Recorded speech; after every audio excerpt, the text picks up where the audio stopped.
May I ask everyone to please silence a little bit.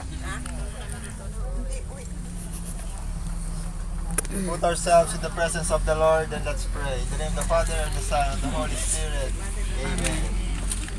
Father God in heaven, we praise you, we thank you, we love you.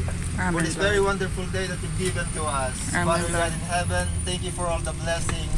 Thank you for all the privilege that you've given to us.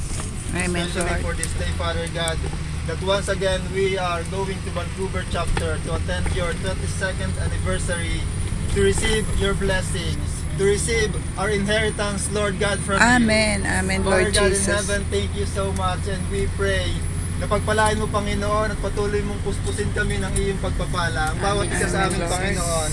We offer our lives, Lord. We offer our talents. We offer our time. Lord, naririto ang iyong mga anak, naririto ang iyong mga lingkod.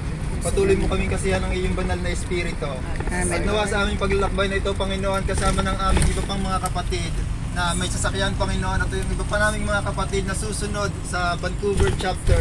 Samahan mo rin sila, Panginoon, at patuloy na ipagkaloob ang wisdom, ang knowledge sa kanila, Panginoon. Amen, Lord. Upang hindi masayang ang araw at buong maghapong ito, Panginoon. Amen, Lord. Ganun din, Panginoon, idinadalangin namin sa iyo ang Vancouver chapter.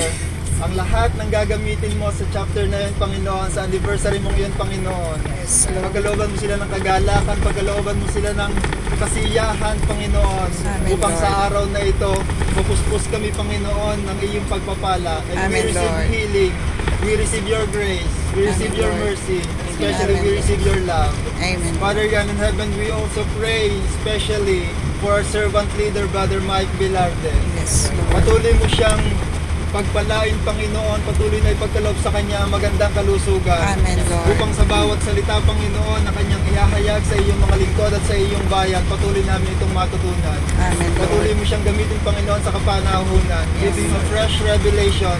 Nang sa ganun, Panginoon, patuloy kaming matuto. Nang sa ganun, Panginoon, patuloy kaming makalakad sa iyong katuwiran sa bawat salitang aming maririnig sa iyong Amen, lingkod. Lord. Sa aming punong lingkod na si Brother Mike. Dalangin din namin, Panginoon, ang kaligtasan at kaluwalhatian ng kanyang buong sambahayan. Amen. Kagaya ng patuloy namin itinadalangin, hindi lamang kami, Panginoon, bagkus 10 ng aming mga mahal sa buhay.